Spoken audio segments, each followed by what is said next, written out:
हर खबर पर होगी आपकी पकड़। डाउनलोड कीजिए एबीपी लाइव ऐप। ऐसे कोई हमें खबर वो देना चाहती है। कुमकुम, क्या अपडेट है? लैंड क्रूजर आ गई है शोभना, लैंड क्रूजर आ गई है। समाजवादी पार्टी के 5 सदस्यीय प्रतिनिधिमंडल की जो बात निकलकर सामने आ रही थी, खूब माहौल बनाया गया। पहले यहाँ अखिलेश यादव जिंदाबाद, समाजवादी पार्टी जिंदाबाद पिछले 1 घंटे से चल रहा था। किसी के घर की बेटी गई है, घर में मातम है, यहाँ जिंदाबाद जिंदाबाद चल रहा था। उसका फराटा मारते हुए गाड़ी यहाँ से आगे, वो देखिए, वो जो लैंड क्रूजर गाड़ी आप देख रही हैं, दूर के शॉट में आपको दिख रहा होगा, जिसको रोक दिया गया है। उधर जो बैरिकेडिंग है वहां भी समाजवादी पार्टी के कार्यकर्ता है। हम संवेदनहीनता की बात कर रहे हैं, सामाजिक एक किस तरह की सोच है उसकी बात कर रहे हैं। अब आप यहाँ देखिए, हाँ, एक और खबर मैं आपको बता दूं, गाड़ी के अंदर एक धर्मेंद्र यादव चेहरा मैंने पहचाना, क्योंकि मास्क पहना हुआ था सबने, तो बाकियों को पहचानना मुश्किल था। अब अंजलि वहां पर मौजूद है, तो कुछ मिनटों में अंजलि की से उम्मीद है कि उनके पास जानकारी पूरी होगी। तो कौन कौन पहुंचा है, समाजवादी पार्टी का प्रतिनिधिमंडल पहुंच गया है। लेकिन हम जिस मुद्दे पर बात कर रहे हैं, हमारी सामाजिक कार्यकर्ताओं की पूरा पैनल आपके साथ शोभना मौजूद है, जिससे भी आप लेना चाहें सवाल ले सकते हैं। जब हमारे समाज में किसी बच्ची का, किसी लड़की का, किसी महिला का रेप होता है तो कहा जाता है इज्जत लूट ली गई। ये क्या है भाई? एक औरत के साथ उसके शारीरिक अत्याचार हुआ है, उसकी इज्जत का उससे कोई मतलब नहीं है। जब आप उसको इसकी इज्जत से जोड़ देते हैं, फिर वो पीड़ित ही शोषित हो जाती है, वो आरोपित हो जाती है, वो अपने आप को या तो छुपाती है, या वो खुद मर जाती है, या वो उसको मार दिया जाता है, या उसका परिवार कहता है थाने जाएगी तो पूरे परिवार की इज्जत जाएगी। तो ये तो पूरे समाज की ऐसी दिक्कत है। ये ऐसा समाज है हमारा जिसमें पीड़ित ही आरोपी हो जाती है, और उसको खुद को या तो छुपा लेना होता है, या फिर समाज में उसको किसी भी हाल में। लेकिन इन सब के बीच देखिए, तस्वीर लगातार यहाँ पर बदल रही है, जबरदस्त गहमा गहमी। यहाँ पर देखिए, समाजवादी पार्टी के कार्यकर्ताओं की गुंडाई देखिए, भाग रहे हैं अंदर, उनके पीछे पुलिस भाग रही है। ये हाल है शोभना, ये देखिए आप, ये देखिए, पुलिस पीछे भाग रही है। बिल्कुल, समाजवादी पार्टी के कार्यकर्ता भाग रहे, ये तो स्थिति है, ये स्थिति है। ये आए हैं पीड़ित के परिवार को ढांढस बांधने, उनको सांत्वना देंगे, ये सांत्वना देंगे। 1.5 घंटे से यहाँ पर ऐसा लग रहा है कोई रैली होने वाली है। अखिलेश यादव जिंदाबाद, समाजवादी पार्टी जिंदाबाद। ये कोई वोट मांगने आए यहाँ? अरे किसी के घर की बेटी मर गई, किसी के घर चूल्हा नहीं जल रहा, किसी के घर की माँ का कलेजा नहीं कांप रहा, किसी के घर की बेटी की अस्थियां कल घर आई है। हद होगी, तो कमाल हो गया। ये कैसी सामाजिक पार्टी, कैसी राजनीतिक दल है? देखो, बिल्कुल कुमकुम, ये तस्वीर देखिए, बहुत ही जिसे कहा जाए कि तमाशा बना के रख दिया है राजनीतिक दलों ने। और मैं अंजलि का रुख करना चाहूंगी। देखिए यहाँ पर जी, आप पानी पी लीजिए। यहाँ देखिए, मैं अंजलि का रुख कर आगे कार्यकर्ता, पीछे पुलिस।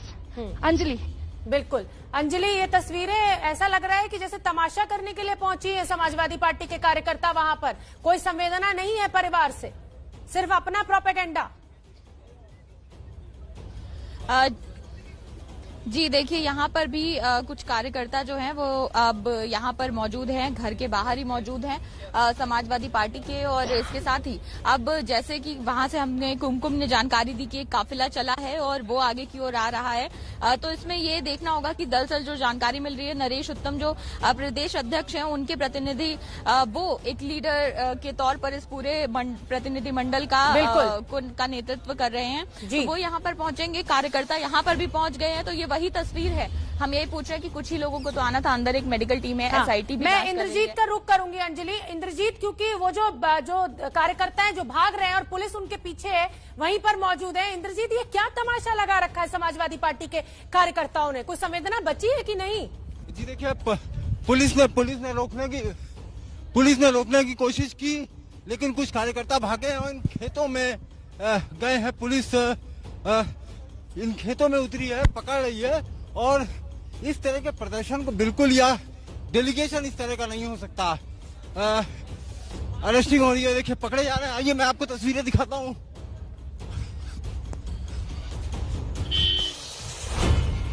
ये देखिए कार्यकर्ताओं को फिलहाल गिरफ्तार किया जा रहा है। फिलहाल इनको यहाँ से हटाया जा रहा है।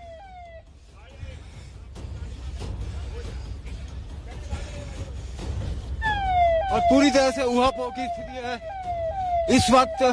कार्यकर्ता इतने ज्यादा थे कि पुलिस उन्हें संभाल नहीं पा रही थी और ये एक सिरे के बाद पुलिस को काफी मशक्कत करनी पड़ रही है। तमाम लोग घेरा तोड़कर बाहर निकले हैं और ये धर्मेंद्र यादव की गाड़ी है। देखिए जो सामने गाड़ी जा रही है, धर्मेंद्र यादव इसमें जा रहे हैं गांव के अंदर की तरफ। पुलिस उनको एस्कॉर्ट कर रही है ताकि किसी तरह की कोई वहां गड़बड़ी न हो पाए। बाकी कार्यकर्ताओं को पीछे की तरफ रोक दिया गया है। अभी भी छुटपुट जगहों पे लाठियां चलने जैसी स्थिति बनी हुई है और लगातार कई जगहों पे छोटे छोटे ग्रुप समाजवादी पार्टी के कार्यकर्ताओं के अलग अलग दिशाओं से घुसने की कोशिश कर रहे थे। मैं तस्वीरें कहूंगा शायद वो तस्वीरें दिखें आपको। एक जगह और ऐसी स्थिति है जहां पे पुलिस कुछ लोगों को पकड़कर ले जा रही है कई सारे रास्ते से, जहां से समाजवादी की पार्टी के कार्यकर्ता छोटे छोटे ग्रुप्स में अचानक उन्होंने घुसना शुरू कर दिया। ये तैयारी इन कार्यकर्ताओं की काफी 2 घंटे 3 घंटे पहले से थी। पुलिस की नजरों से बच के वो वहां बैठे हुए थे।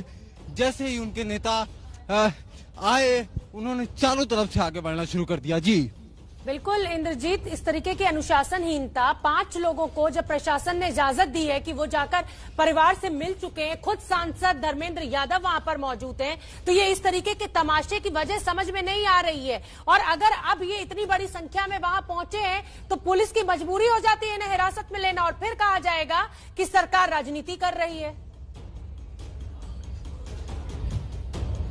जी बिल्कुल, ये कहीं से जायज नहीं ठहराया जा सकता। मेरे सामने की बात है, मजिस्ट्रेट ने समाजवादी पार्टी के जो प्रतिनिधि थे उनसे बात की और उन्होंने कहा कि हम आपको नहीं रोकेंगे, हम आपको कुछ नहीं करेंगे, आप गांव में जाइए, लेकिन 5 लोग जो भी हो उनके नाम आप हमें लिख के दे दीजिए।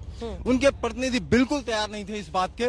उसके बाद एक रास्ता निकाला प्रशासन ने कि यहाँ से एसडीएम और एडीएम दोनों अपनी गाड़ी में गए और यहाँ से तकरीबन 3 किलोमीटर दूर धर्मेंद्र यादव से उन्होंने बात की। वहां से एक रास्ता निकाल के और गाड़ियों के जरिए इस गांव में ले जाया गया। लेकिन सांत्वना देने के लिए इस तरह का हंगामा लगता नहीं है भी किसी भी अंदर की तरफ। बिल्कुल, और उनको उस सवाल से बाहर कर दिया गया। शोभना समाजवादी पार्टी के एक कार्यकर्ता तो अभी भागे थे यहाँ से, उस बैरिकेडिंग से बाहर कर दिया गया। क्यों? क्योंकि जरा ये देखिए तस्वीरें, ये देखिए इधर बैरिकेडिंग है और समाजवादी पार्टी के कार्यकर्ता जिंदाबाद मुर्दाबाद के नारे लगा रहे हैं। क्या ये सही जगह है? क्या ये सही जगह है? सुनिए, आप नारे सुनिए।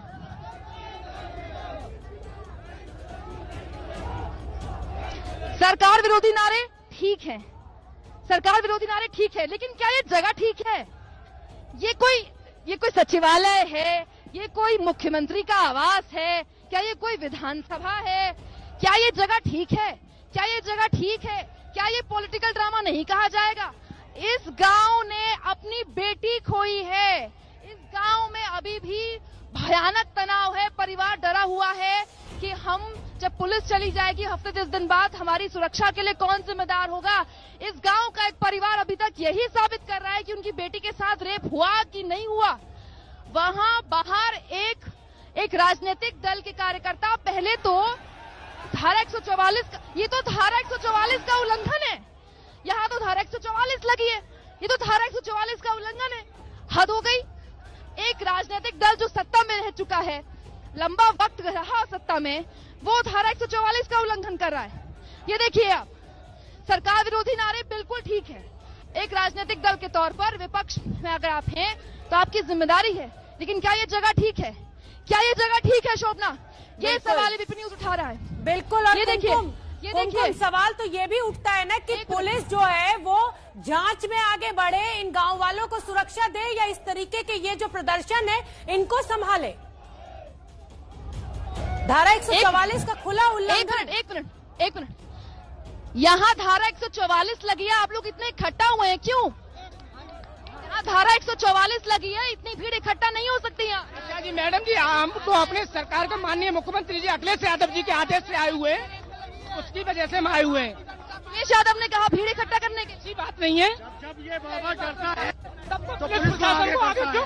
मेरा सवाल ये है कि धारा 144 का उल्लंघन क्यों कर रहे हैं आप लोग? धारा 144 लगी है, यहाँ 5 लोगों से ज्यादा इकट्ठा नहीं हो सकते। ये 5 ये गलत है, आप लोग कानून तोड़ रहे हैं। 144 का उल्लंघन क्यों कर रहे हैं आप लोग? धारा 144 का उल्लंघन है ये। बेटी ही नहीं बचेगी तो काय की धारा 144?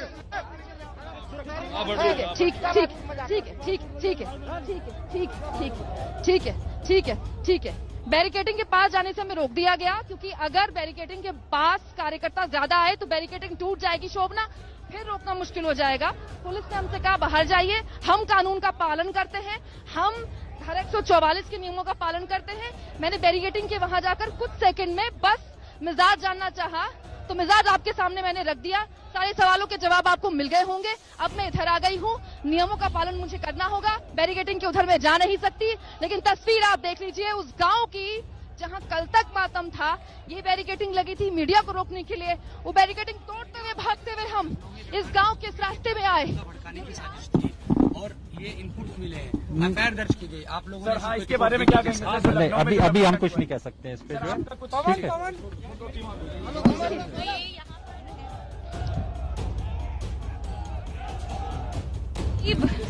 3 घंटे से ज्यादा ये पूछताछ यहाँ पर चली है और उसके बाद अब जो एसआईटी इंचार्ज हैं वो यहाँ से निकले हैं। उनका कहना है कि जो मेडिकल टीम गई, दरअसल यहाँ पर कोई कोविड टेस्ट नहीं कराया जा रहा है, ना तो एसआईटी ने अपनी इन्वेस्टिगेशन से जुड़ी किसी मेडिकल जांच के लिए यहाँ पर बुलाया है लोगों को। लेकिन जो एसआईटी इंचार्ज हैं उनका ये कहना है कि एसआईटी को जो बयान लेने थे वो बयान आज लिए गए हैं पिता के, और इसके अलावा अन्य किसी सवाल पर जवाब उन्होंने नहीं दिया कि प्राइमरी इन्वेस्टिगेशन रिपोर्ट के बाद अब अगली जो रिपोर्ट है या अगर वो फाइनल रिपोर्ट होगी तो वो कब तक आएगी, इस पर एसआईटी इंचार्ज की ओर से कोई खास जवाब नहीं मिला।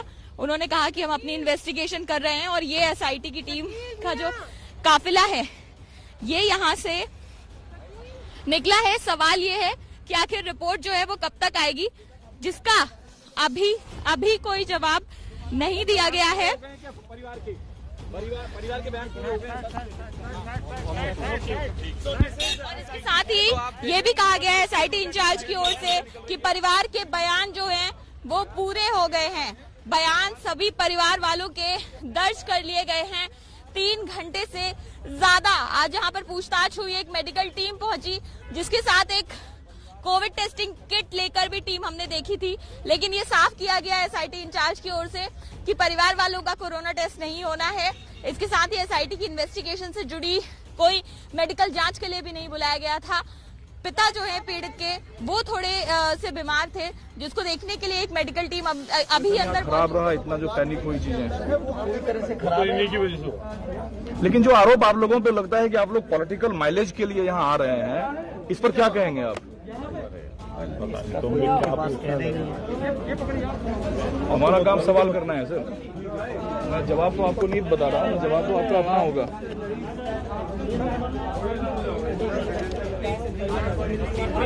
राजेंद्र यादव ने कुछ भी बोलने से इनकार कर दिया मीडिया को। और ये भीड़ देखिए आप, ये तमाशा देखिए जो समाजवादी पार्टी के कार्यकर्ताओं के द्वारा गांव के बाहर किया जा रहा है। जिस गांव ने अपनी बेटी को खोया है, कुमकुम वहां पर मौजूद है। कुमकुम, ये पुलिस वाले जांच को आगे बढ़ाएं, गांव को सुरक्षा दें, उस परिवार को सुरक्षा दें, या फिर इस तमाशे को संभालें, ये बड़ा सवाल। बड़ा भीषण समस्या यहाँ पर पैदा हो गई है। आप देखिए कोरोना काल है शोभना, हद हो गई। धारा 144 को आप नहीं मानते, कोरोना काल को तो मानिए। हम रिपोर्टिंग कर रहे हैं, हम मास्क तब उतारते हैं जब बहुत मजबूरी हो जाती है। कई बार चेहरा दिखाना भी पड़ता है, क्योंकि बिना चेहरा देखे कोई बात नहीं करता है। खैर हमारे पास तो एबीपी न्यूज का माइक है, तो ये संकट हमारे पास नहीं है। लेकिन यहाँ आप मतलब सोशल डिस्टेंसिंग की तो आप देखिए, इनको ये भीड़ दिखाइए जरा, भीड़ दिखाइए जरा, भीड़। इस भीड़ को देख के आपको कोई कहेगा कि कोरोना काल है? कोई सोशल डिस्टेंसिंग नहीं है, किसी ने मास्क नहीं पहना है। देखिए आप इस भीड़ में आपको कोई मास्क पहना हुआ दिखाई देगा? सबके सर पर टोपी है, लेकिन किसी के चेहरे पर मास्क नहीं है। क्यों ये भीड़ इकट्ठा क्यों की गई? कोरोना काल में कोरोना के नियमों की धज्जियां क्यों उड़ाई गई? इनके चेहरे पर मास्क क्यों नहीं है? सोशल डिस्टेंसिंग क्यों नहीं है? यहाँ पर देखिए आप, राजनीतिक हित इतने महत्वपूर्ण हो गए। राजनीतिक हित पहले तो यहाँ 2 घंटे से आपने माहौल बनाया, अखिलेश यादव जिंदाबाद, समाजवादी पार्टी जिंदाबाद। ठीक है, मैं कुमकुम आपको रोक रही हूँ, अंजलि का मैं रुक कर रही हूँ, क्योंकि ये तमाम जो नेता हैं वो अब घर में पहुंच गए हैं। अंजलि बताइए अपडेट।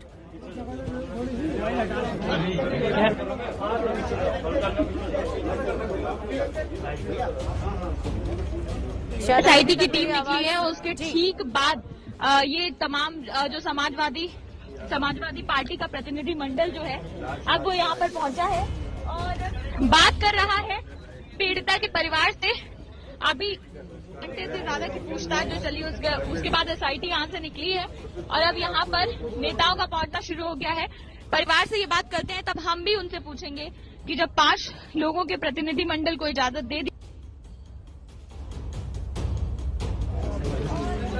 तो ये तस्वीरें हम आपको पीड़िता के घर से दिखा रहे हैं। राजनीति अपने चरम पर है। हालांकि ये अच्छी बात है कि आखिरी पायदान पर खड़े समाज के लिए देश की राजनीति आंदोलित हो रही है, लेकिन कहीं ना कहीं मर्यादा का ध्यान जरूर रखना होगा। इस परिवार ने अपनी बेटी खोई है, जिस तरीके से उस बेटी का अंतिम संस्कार हुआ, दिल टूटा हुआ है, जिसे कहा जाए असीमित दुख का सामना इस समय ये परिवार कर रहा है। ऊपर से एसआईटी परेशान कर रही है, लंबी लंबी पूछताछ हो रही है, मां का रो रो कर बुरा हाल है। और ऐसे में इन नेताओं की ये राजनीति, इंद्रजीत का भी मैं रुख करना चाहूंगी। इंद्रजीत, आप हमें तस्वीरें दिखा रहे थे कि जो कार्यकर्ता हैं समाजवादी पार्टी के, वो कैसे खेतों में इधर उधर भाग रहे हैं।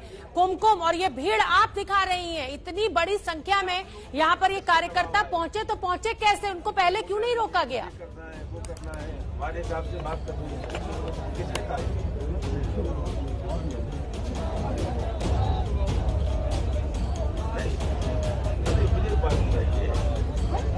तो लगातार तस्वीरें हम आपको दिखा रहे हैं। ये जो आप गाड़ियों का काफिला देख रहे हैं, ये एसआईटी की टीम है। जैसा कि अंजलि ने अभी बताया, घर से एसआईटी की टीम निकल गई है। अब दिक्कत ये कि देखिए भीड़ यहाँ हो गई है जमा कार्यकर्ताओं की।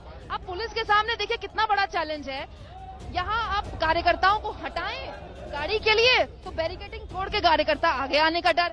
अब गाड़ियों को निकालना ही आपको है। एसआईटी की टीम काफिले के साथ यहाँ पर खड़ी हुई है, इस उम्मीद के साथ कि उन्हें आगे बैरिकेडिंग खोल दिया जाए और जाने की इजाजत दे दी जाए। अब वो अगर बैरिकेडिंग खुलती है, अब देखिए 1 2 3 4 5 6 गाड़ियां हैं यहाँ पर। एसआईटी की टीम निकलना चाहती है और यहाँ कार्यकर्ताओं की भीड़ इतनी तो है कि अगर बैरिकेड खुल गया तो फिर भारी दिक्कत यहाँ पर हो जाएगी। तो देखिए आखिरकार ह्यूमन चेन बनाई गई और एसआईटी की टीम को इस तरह से निकाला जा रहा है। एक गाड़ी निकल गई है, दूसरी गाड़ी को निकाला जा रहा है। तो ऐसा लगता है देखिए ह्यूमन चेन बनानी पड़ गई। और वहां भी देखिए, वो देखिए वहां पर दिक्कत तो हो ही रही है पुलिस को। अब यहाँ पर अगर ये कार्यकर्ता नहीं होते तो ये एसआईटी की टीम आराम से निकल जाती, न पुलिस को दिक्कत, न एसआईटी की टीम को दिक्कत। देखिए ये प्रशासनिक दिक्कतें होती हैं जो बहुत छोटी छोटी ग्राउंड पर पुलिस को भी झेलनी पड़ती हैं, आम आदमी को भी झेलनी पड़ती हैं। अब ये स्थिति यहाँ पर है। कल तक आराम से यहाँ पर बैरिकेडिंग जब पुलिस ने खोली, आवाजाही हो रही थी, स्थानीय लोगों के ट्रैक्टर जा रहे थे, स्थानीय लोगों की गाड़ियां जा रही थी। ऐसी स्थिति पैदा हो जाएगी तो स्थानीय लोगों, क्योंकि गाँव देहात का इलाका है, यहाँ लोग अपने हर घर में ट्रैक्टर है। कई घरों में जो बहुत आर्थिक रूप से संपन्न घर है, वहाँ 2-2 ट्रैक्टर हैं। ट्रैक्टर लाना ले जाना मुश्किल हो गया है क्योंकि यहाँ पर पुलिस और लोगों का जो जमावड़ा इतना जबरदस्त है। तो कुल मिलाकर सारी गाड़ियां अब निकलने को है। आखिर 2 गाड़ियां यहाँ पर एसआईटी की मौजूद है, लेकिन फिर फंस गया है दल, क्योंकि जो कार्यकर्ताओं की भीड़ है, देखिए आगे उन गाड़ियों को घेर लिया गया है। अब एसआईटी कार्यकर्ताओं की नारेबाजी सुनकर क्या करेगी बताइए? वो तो अपना काम करने के लिए आई है, वो कोई राजनीतिक दल से तो है नहीं। अब देखिए आखिरी गाड़ी बची है, आखिरी 2 गाड़ियां बची हैं। आखिरी 2 गाड़ियों को निकालने की जोर आजमाइश पुलिस को अच्छी खासी मशक्कत। हमारे सहयोगी अभिषेक रावत भी जुड़ गए हैं। कुमकुम में आऊंगी आपके पास। अभिषेक रावत, ये जिस तरीके की तस्वीरें सामने आ रही हैं कोरोना काल में और नारेबाजी, अखिलेश यादव जिंदाबाद, आप तो तमाशा बना रहे हैं। आपकी क्या संवेदना है पीड़ित परिवार के साथ?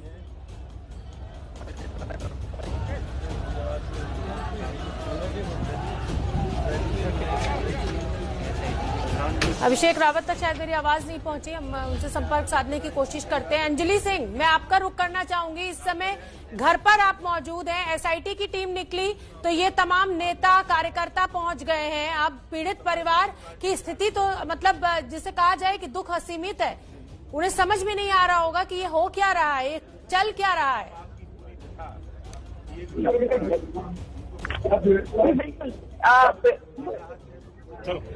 यहाँ पे तमाम नेता हैं और उनके बाद आपको सबसे बड़ा सवाल ये है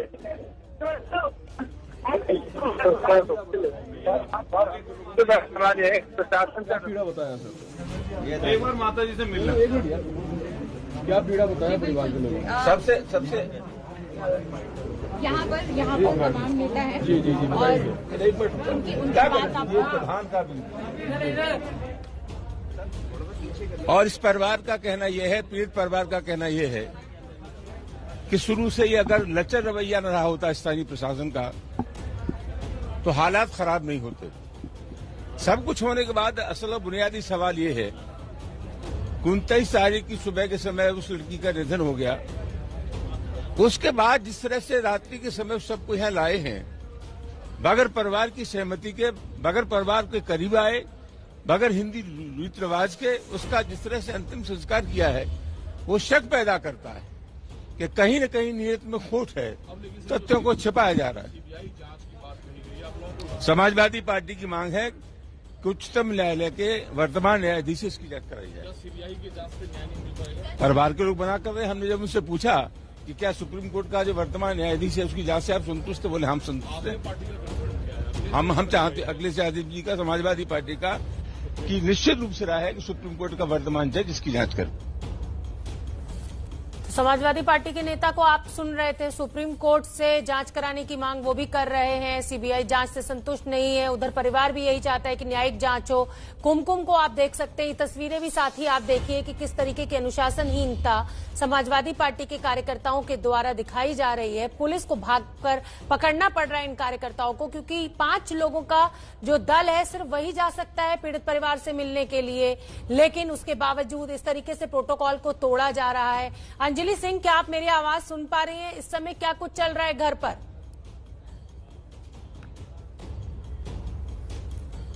की गई थी तो बाहर जो सड़क पर दौड़ रहे हैं, जिनको पुलिस दौड़ाकर हटा रही थी, समाजवादी पार्टी उनको समझाया जा सकता था। समाजवादी पार्टी के उतने लोग यहाँ है, वही क्या है, लेकिन बाहर पार्टी के लोग हमसे जनता है, जिससे जनता की रिश्ता है, समाज पार्टी से बात मिलता है।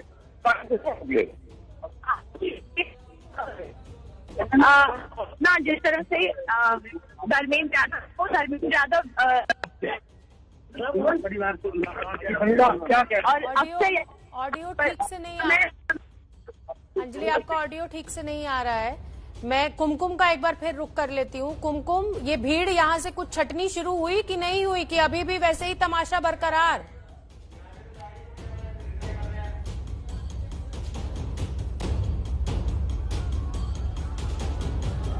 कुमकुम, एक्चुअली वहां पर शोर बहुत ज्यादा है, मेरी आवाज शायद नहीं पहुंच रही है। अभिषेक का मैं रुक कर लेती हूँ। अभिषेक, आप भी वहां पर मौजूद हैं। ये तो अनुशासनहीनता का जीता जागता उदाहरण है कि आप पीड़िता से मिलने पहुंचे हैं, सिर्फ 5 लोगों को इजाजत, लेकिन ये पूरा जमावड़ा, आप तो राजनीति कर रहे हैं। हेलो हेलो आदर्श, और ये 2 तस्वीरें आपके सामने, गांव के बाहर समाजवादी पार्टी के कार्यकर्ताओं का जमावड़ा, अखिलेश यादव जिंदाबाद के नारे लगाते हुए, संवेदनहीनता का ये जीता जागता उदाहरण। हालांकि मैं लगातार बार बार ये कह रही हूँ, डिम्पल जी क्यों नहीं आए, जबकि राहुल जी आए, प्रियंका जी आए, अध्यक्ष जी ने हम लोगों को भेजा, हम लोग अपनी जो रिपोर्ट है वो अध्यक्ष जी के संज्ञान में डालेंगे, उनके नॉलेज में सारी चीज है और न्याय की मांग करेंगे। एक सिंपल सवाल तो है, ठीक है, आप लोग आए जानने के लिए, आपको लगता है कि इतना सेंसिटिव इशू पे एक पॉलिटिकली एक सीन क्रिएट किया जा रहा है, जो ये फेल्योर है, गवर्नमेंट का फेल्योर है, तो किन किन मुद्दे पर फेल्योर है, या अपोजिशन भी पॉलिटिकल गेन के लिए है? सरकार पूरी तरीके से फेल हो गई है।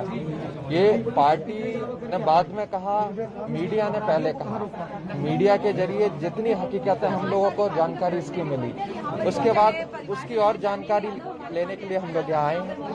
आज आपने पीड़ित परिवार से मुलाकात की, क्या बात की है आपने, और क्या आपकी क्या परिवार के लोग सरकार के रवैये से पूरी और परिवार की भी राय है कि सर्वोच्च न्यायालय के सिटिंग जज से जांच होनी चाहिए। एक एफआईआर लखनऊ में हुई, सर, कहा जा रहा है कि ये जातीय दंगा भड़काने की साजिश है इस पूरे मामले के पीछे, उस पर कुछ कहना? ये बीजेपी के लोगों के पास फार्मूले हैं कि घटनाओं को कैसे डाइल्यूट करें, डाइवर्ट करें। रही बात एफआईआर की, तो जिसको जो एफआईआर करनी हो वो करे। ये समाजवादी पार्टी का एक व्यक्ति माननीय अखिलेश जी के निर्देश पर जब तक संघर्षरत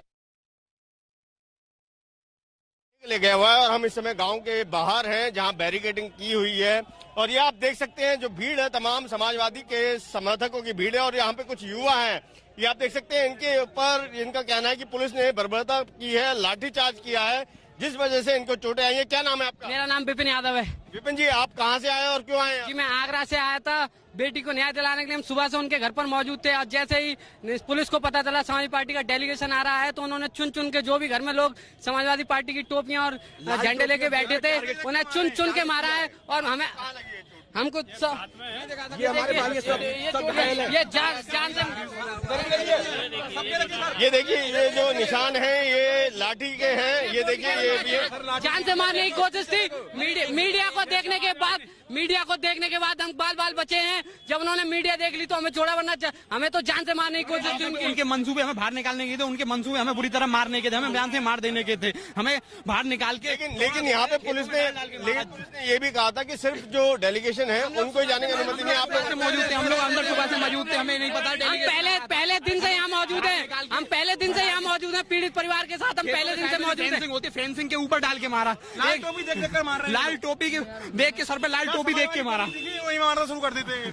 सर सबसे बड़ा आज सवाल ये है कि डीएम साहब को आदेश, डीएम साहब ने जो कुछ भी किया किसके आदेश पे किया उसको टारगेट करना चाहिए। इन छोटे मोटे पुलिसकर्मियों को सस्पेंड करने से कुछ नहीं होगा। चुन चुन के मारे समाजवादी पार्टी के नेताओं को, ये कहकर मारे तुम यहाँ नेता नहीं करने आए हो। आप ये देखिए जो आवाज एबीपी न्यूज पे उठा रहा है कि जिस किसी भी अधिकारी ने, खासतौर पे डीएम ने जिस तरीके से पीड़ित के शव को जलवाया, उन पर क्यों नहीं कार्रवाई हो रही है? ये सिर्फ पुलिस पर जो है कार्रवाई करके क्या दिखाना चाह रहे हैं? और जिस तरीके से समर्थकों को आपने देखा, उनके ऊपर लाठियों के निशान भी आपने देखे और उनका कहना है कि चुन चुन के जो समाजवादी पार्टी के समर्थक है लाल टोपी देखकर उन पर लाठियां बरसाई जा रही हैं। जो और इनका कहना है कि पुलिस जो है अंदर गुंडागर्दी कर रही है, चुन चुन कर जो भी समर्थक है उनको मार रही है। जबकि इनका कहना है कि हम पहले दिन से ही यहाँ पर आ रहे हैं समर्थन के लिए, हमारी बस यही मांग है कि पीड़ित को न्याय मिलना चाहिए, उसके बदले में पुलिस इन पर लाठियां बरसा रही है। कैमरा पर्सन निखिल रस्तोगी के साथ अभिषेक रावत, एबीपी न्यूज, हाथरस। ठीक है, मैं इंद्रजीत का रुख कर लेती हूँ। अभिषेक रावत की रिपोर्ट तो आपने देख ली। इंद्रजीत, ये जिस तरीके का जमावड़ा है, कह रहे हैं कि लाल टोपी देखकर चुन चुन कर मारा जा रहा है, ये अनुशासनहीनता का जीता जागता उदाहरण है। सिर्फ 5 लोगों को इजाजत है। जी बिल्कुल, सिर्फ 5 लोगों को इजाजत थी, लेकिन फिलहाल मैं उस कमरे में हूँ जहाँ पर धर्मेंद्र यादव और अच्छा जो परिवार से मुलाकात कर रहे हैं। मैं तस्वीरें दिखाने की कोशिश करूंगा। आप तस्वीरें मैं दिखाने की कोशिश करूंगा आपको। देखिए अंदर किस तरह जमावड़ा लगा हुआ है। फिलहाल समाजवादी पार्टी के नेता परिवार से बात कर रहे हैं। माँ है, मैं देख पा रहा हूँ है और समाजवादी पार्टी के प्रदेश स्तर के यहाँ कुछ नेता हैं, तो ये बात कर और मैं सुन पा रहा हूँ जो भी ये कह रहे हैं, मैं सुनने की कोशिश करता हूँ और आपको आप तक पहुंचाने की कोशिश करता हूँ कि आखिर क्या बात हो रही है। घर वाले प्रशासन की बारे में बता रहे हैं कि प्रशासन ने जिस तरह रवैया अपनाया वो बेहद खराब था, कुछ भी खराब। इसके अलावा समाजवादी पार्टी के नेता जो है वो उनको आश्वासन दे रहे हैं, वो कह रहे हैं कि चिंता की बात नहीं है, वो हैं। लेकिन सवाल फिर वही खड़ा होता है कि आखिर जिस तरह बाहर सड़कों पर लाठियां चल रही हैं, समाजवादी के पार्टी के कार्यकर्ता चारों तरफ से यहाँ घुसने की कोशिश कर रहे हैं, जबकि प्रशासन ये कह चुका था कि 5 लोग आइए, हम आपको यहाँ आने देंगे और इनसे मिलने देंगे। तो इंद्रजीत हमें दिखा रहे हैं वो तस्वीरें जब समाजवादी पार्टी के पूर्व सांसद धर्मेंद्र यादव और तमाम बड़े नेता पीड़ित परिवार से मुलाकात करने पहुंचे। अब मैं रुख कर लेती हूँ एक बार फिर कुमकुम, आप जहां पर खड़ी हुई हैं वहां एक लंबा चौड़ा जमावड़ा हमें समाजवादी पार्टी के कार्यकर्ताओं का नारेबाजी दिखाई दे रही है, सुनाई दे रही है। क्या तस्वीरें इस समय की? जमावड़ा छोड़िए शोभना, यहाँ तो लंबा चौड़ा जाम लग गया है। गांव देहात का इलाका, दूसरा दिन आज मेरा है। 5 दिन से हमारी टीम लगातार यहाँ पर मौजूद है। मैंने तो ना सुबह ना दिन ना शाम कभी जाम देखा ही नहीं। गांव देहात में जाम होता ही नहीं, लेकिन यहाँ देखिए गाड़ियां अटकी। यहाँ से पहले जो एसआईटी की टीम निकल रही थी उनको दिक्कत हुई। उसके बाद यहाँ पर जमावड़ा इतना जबरदस्त हो गया कि आप देखिए भारी अव्यवस्था, यहाँ पर बड़ी बड़ी गाड़ियां, इस रोड में मूविंग ट्रैफिक भी नहीं है, रुकी हुई है। अब देखिए स्थिति यहाँ पर ये है, पुलिस के आगे चैलेंज ये कि वो बैरिकेडिंग के आगे खड़े होकर इन कार्यकर्ताओं को रोके कि उधर जाकर वो जाम खोले। अब इसके लिए जिम्मेदार कौन है? ये जो जाम में लोग फंसे हुए हैं, ये बीमार हो सकते हैं, इनको अपना सामान अपनी दुकान में वक्त पर पहुंचाना हो सकता है, या फिर उनको अपने गंतव्य में सही जगह पहुंचना होता है। कुछ गाड़ियां देखिए, आप अगर गौर से देखें, कुछ गाड़ियों को अंदर भी आना है। ऐसा लगता है कि शायद प्रशासनिक अधिकारियों का कोई अमला है, क्योंकि आज हलचल बहुत ज्यादा होने वाली थी, इसलिए सुबह से ही डिप्लॉयमेंट पुलिस का बहुत ज्यादा था। तो अब आप ये देखिए कि यहाँ पर स्थिति ये है कि कुछ मुट्ठी भर कार्यकर्ताओं ने इस पूरे हिस्से को एक तरह से ट्रैफिक जैम कर दिया है। ट्रैफिक जैम दिल्ली मुंबई में होता है, हाथरस के इस देहात में नहीं होता है। यहाँ तो फर्राटा मारती बढ़िया सड़कें हैं, आप आराम से 100 की स्पीड में, 80 की स्पीड में गाड़ी चलाइए। लेकिन ये देखिए स्थिति, फिर से दिखाइए, आप लॉन्ग शॉट पे दिखाइए, उधर दिखाइए वहां, क्योंकि देखिए उन कार्यकर्ताओं के पीछे जो लोग हैं ना गाड़ियों में, वो आम आदमी है जो अपने घर जा रहा होगा, घर से दफ्तर जा रहा होगा, दुकान जा रहा होगा सामान लेकर। बड़ी बड़ी गाड़ियां देखिए वहां पर खड़ी हुई हैं और मूविंग ट्रैफिक भी नहीं है। वहां पर स्थिति पूरी तरह से ट्रैफिक जैम की है, ट्रैफिक पूरी तरीके से वहां पर रुका हुआ है। इधर बीच में कार्यकर्ता है, अच्छा बीच में गाड़ियां खड़ी हुई हैं, इधर अंदर आने के लिए हो सकता है, क्योंकि यहां से देखना बहुत मुश्किल है, मुझे बैरिकेडिंग से दूर रहना है। कानूनी तौर पर मुझे इजाजत नहीं कि मैं बैरिकेडिंग के करीब जाऊं, क्योंकि जैसे ही मैं बैरिकेडिंग के करीब जाती हूँ शोभना, तो वो कार्यकर्ता मुझसे बात करने के लिए माइक के करीब आते हैं, तो मुझे बैरिकेडिंग से दूर रहना है। तो दूर से देख नहीं पा रही हूँ कि गाड़ियां कौन सी है जो अंदर आना चाहती है। हो सकता है किसी प्रशासनिक अमले का कोई हिस्सा हो या फिर कोई और डेलीगेशन हो। लेकिन अब देखिए कार्यकर्ता थोड़ा तितर बितर हो रहे हैं, लगता है कि हमारी बात उन तक पहुंच रही है, थोड़ा हट रहे हैं, लेकिन अभी भी जाम तो लगा ही हुआ है। तो फिर कौन है जो इन कार्यकर्ताओं को गाड़ी, ये देखिए आप दूर से देखिए, लोग गाड़ियों पर खड़े हुए हैं। ऐसा लग रहा है जैसे लोकदल के झंडे भी अब दिखाई देने लगे हैं। ऐसा लगता है कि लोकदल का प्रतिनिधिमंडल आ गया है। ऐसा माना जा रहा था कि लोकदल की तरफ से भी बड़े नेता आ सकते हैं, जयंत चौधरी का नाम सामने आया, लेकिन फिर खबर आई कि पता नहीं अभी असमंजस है कि आएंगे कि नहीं आएंगे। तो मतलब इधर समाजवादी पार्टी के कार्यकर्ता राइट में और लेफ्ट में, जैसा कि आप देख सकते हैं आरएलडी का एक झंडा मुझे दिखाई दे रहा है, मतलब कि जयंत चौधरी। अब स्थिति भीषण यहाँ पर पुलिस के आगे इस लिहाज से कि संभाले तो संभाले किसे। उधर आरएलडी का कार्यकर्ताओं का जत्था, इधर समाजवादी पार्टी के कार्यकर्ताओं का जत्था, बीच में एक हल्की सी और बहुत कमजोर बैरिकेडिंग। इस कमजोर बैरिकेडिंग से आपने मीडिया को तो रोक दिया, क्योंकि भाई वो तो हाथ जोड़कर एबीपी न्यूज की तरह आपके सामने खड़ा हुआ था, गांधीगिरी कर रहा था। ये कार्यकर्ता थोड़ी गांधीगिरी करेंगे, इनको मौका लगेगा तो बैरिकेडिंग तोड़ते हुए सीधे भागते हुए आएंगे, लिहाज भी नहीं करेंगे कि कोई महिला पत्रकार यहाँ पर खड़ी हुई है। तो कुल मिलाकर स्थिति आप ये देख लीजिए, लेफ्ट में भी जितना मैं समझ पा रही हूँ। आप देखिए आरएलडी के जो कार्यकर्ता है वो आगे बढ़ रहे हैं गेट की तरफ। अब पुलिस के लिए शायद पुलिस को, ठीक है कुमकुम, मैं आऊंगी आपके पास। ये बहुत अहम तस्वीरें आप दिखा रही हैं कि किस तरीके से अब वहां पर जयंत चौधरी की टीम भी पहुंच गई है, यानी कि जो राजनीतिक दल हैं अब वो पूरी तरह से सियासत करने के मूड में आ गए हैं। लेकिन इसी बीच जब पूर्व सांसद धर्मेंद्र यादव पहुंचे तो हमारी सहयोगी अंजलि ने उनसे बात की, सुन लेते हैं क्या कुछ कहना है उनका।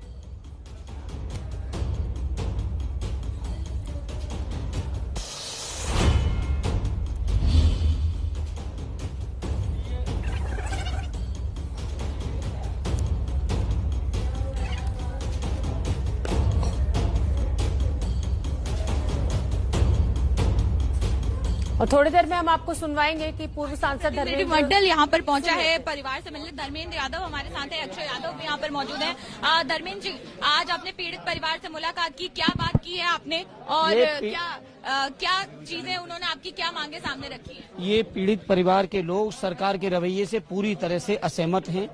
इलाज से लेके डेड बॉडी के क्रिमिनेशन तक लगातार प्रशासन ने अन्याय किया है, शोषण किया है, इग्नोर किया है परिवार को, परिवार की राय को इग्नोर किया है।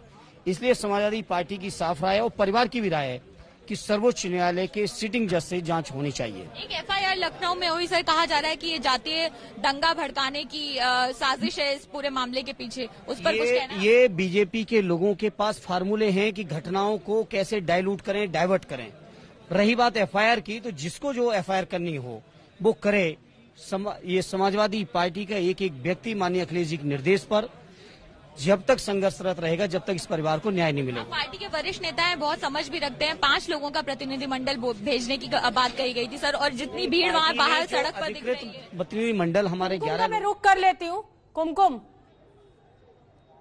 स्थिति देख लीजिए यहाँ शोभना, यहाँ बैरिकेडिंग तोड़ने की कोशिश हो रही है। पुलिस के लिए भीषण समस्या, क्योंकि कार्यकर्ताओं में कई महिला कार्यकर्ता भी हैं और यहाँ पर जमावड़ा महिला पुलिस कर्मियों का उतना है नहीं। बड़ा मुश्किल हो जाती है कि पुरुषों के बीच एक महिला कार्यकर्ता है तो फिर सारे पुलिस जो पुरुष कर्मचारी हैं उनको बचाएं तो बचाएं कैसे। जबरदस्ती घुसने की कोशिश जयंत चौधरी को हम साफ तौर पर देख सकते हैं। जयंत चौधरी ने सफेद शर्ट पहनी हुई है, नीला मास्क लगाया हुआ है, वो आगे दाखिल हो रहे हैं, दाखिल हो गए हैं। जयंत चौधरी इस वक्त अंदर दाखिल हो चुके हैं। जयंत चौधरी अभी फिलहाल 1-2 लोगों के साथ ही हैं। जयंत चौधरी हमारे साथ मौजूद है। जयंत जी किस उद्देश्य के साथ आए? अरे अरे अरे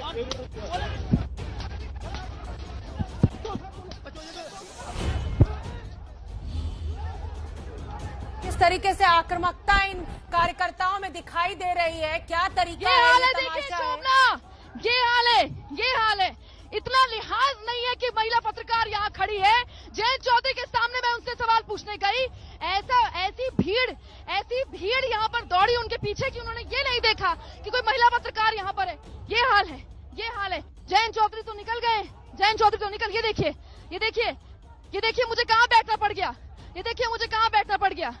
अगर सही वक्त में मैंने सूझबूझ न दिखाई होती तो या तो पुलिस का डंडा पड़ता या इन कार्यकर्ताओं से ऐसा धक्का पड़ता कि सीधे सर फूटता और ये माइक लगता मेरे माथे पर। ये हाल है इन कार्यकर्ताओं को। देखिए ये स्थिति है। इन स्थितियों में हम लोग लाइव रिपोर्टिंग करते हैं और इन कार्यकर्ताओं को इतना इल्म नहीं है। किसने इजाजत दी इनको बैरिकेडिंग तोड़ने की? जब धारा 144 लगी, आराम से पुलिस जयंत चौधरी को भीतर दाखिल होने दे रही थी। जयंत चौधरी आराम से अंदर आए थे, फिर अचानक वहां से भीड़ ऐसी आक्रोशित होकर निकली और बैरिकेडिंग तोड़ते हुए आगे बढ़ गई है। देखिए खूब डंडे पड़े हैं, तब जाकर शांत हुए हैं। अब उनसे कहा जा रहा है कि आप निकलिए वहां से।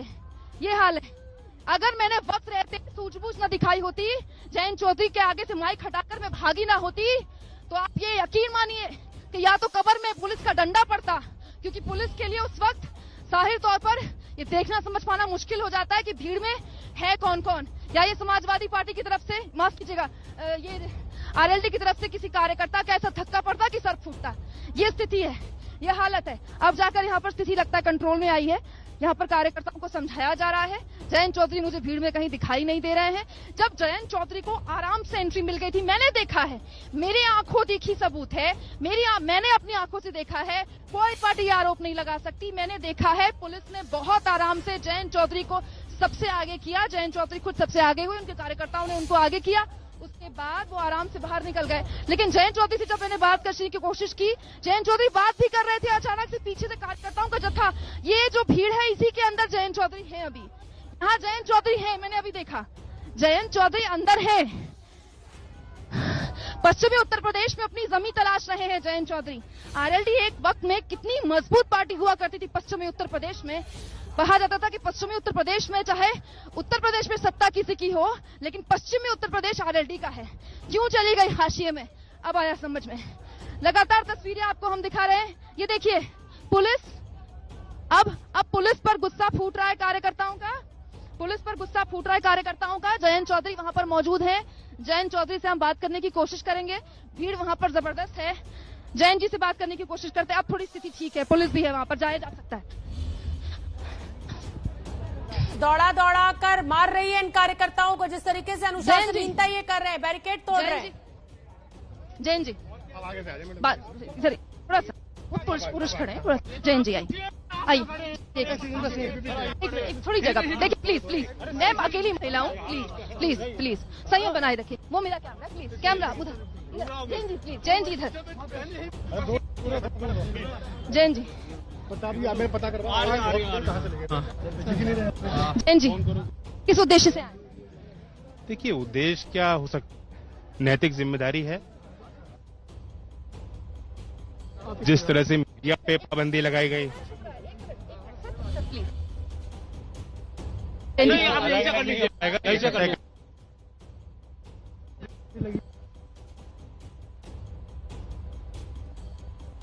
लेकिन मेरे आगे ही जो कार्यकर्ता जो मेरे बचाव कर रहे थे उनको जरूर लाठियां पड़ी हैं।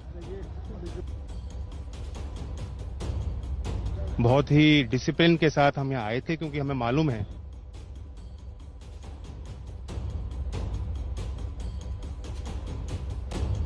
जो दोषी हैं कड़ी से।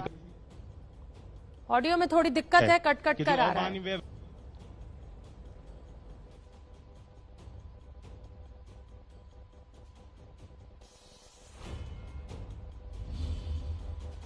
तरीके से कार्यकर्ताओं के द्वारा ये बैरिकेड तोड़ दिया गया। नैतिक जिम्मेदारी के अभिषेक रावत का मैं रुख करती हूँ। अभिषेक, दिखाइए तस्वीरें। आपको देखिए, परिवार से मिले, जो कुछ भी संवेदनाएं हैं उन्हें व्यक्त करें।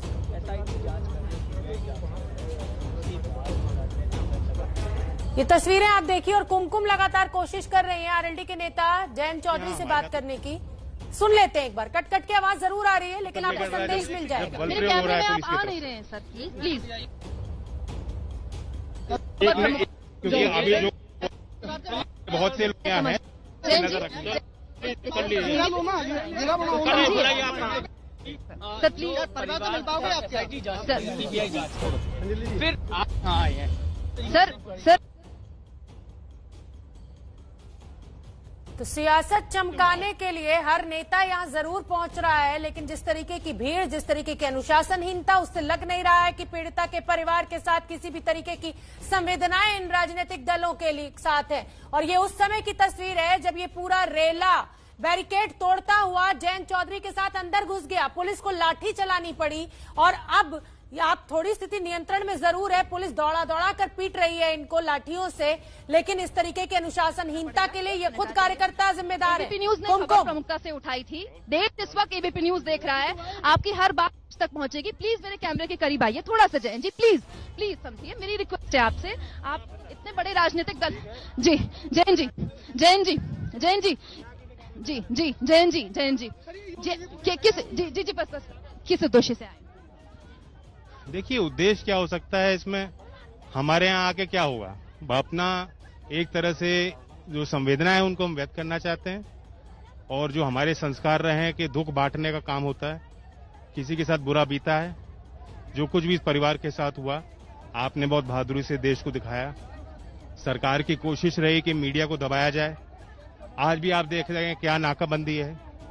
यहाँ जो लोग आए हैं, मेरे साथ जो आए हैं, उनकी पृष्ठभूमि क्या है? कोई अपराधी नहीं, यहाँ कोई भड़काने नहीं आ रहा, ज्यादा से ज्यादा किसी के आंसू ही तो पोंछना चाह रहे हैं। 144 है, यहाँ 5 से ज्यादा लोगों की इजाजत नहीं है, अचानक से भीड़। एक मिनट बात करनी दीजिए सर, देश सुन रहा है उनको। देखिए, जब मैं वहाँ बैरिकेड पे पहुंचा तो ये मुझे भी मालूम है कि 5 लोगों की अनुमति उस स्पॉट तक, उस गांव तक जाने की दी गई। मुझे इन्होंने खुद स्वयं निकाला बैरिकेड से, आपने देखा, इन्होंने खुद निकाला। उसके पश्चात उन्होंने जो बल प्रयोग किया दुर्भाग्यपूर्ण, स्वयं निकाल के, उसकी कोई आवश्यकता नहीं थी। के अंदर हम सबके ऊपर बल प्रयोग किया है। तो वो तो जब भगदड़ मची है, बैरिकेड भी खुला है, भगदड़ मची है ना, तो मैं वही कह रहा हूँ, दुर्भाग्यपूर्ण है। बल प्रयोग बिल्कुल जो है किसी भी सभ्य समाज में इसकी जगह नहीं होती। मैं आपसे बात करना चाह रही थी, डर लगा उस समय, तो लगा कि तो सर फूट जाएगा या आग फूट जाएगी, वहां बैठना पड़ गया मुझे।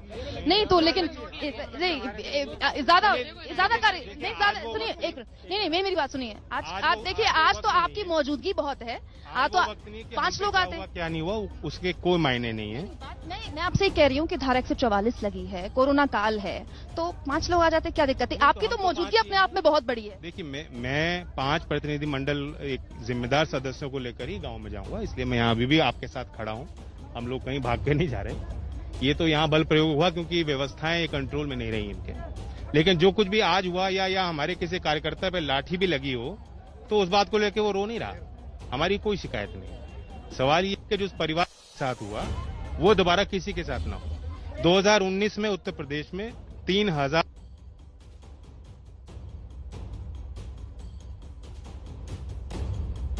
दर्ज हुए हैं। तो योगी जी इस पर जवाब दें। इसी उद्देश्य से आज हम लोग आए हैं, लोगों का ध्यान केंद्रित हो कि उत्तर प्रदेश में जो बदहाली है, जिस तरह से आम जनमानस सुरक्षित नहीं महसूस कर रहा, और इस सब के बावजूद हमारे मुख्यमंत्री जो हैं वो बड़े बड़े दावे करते हैं।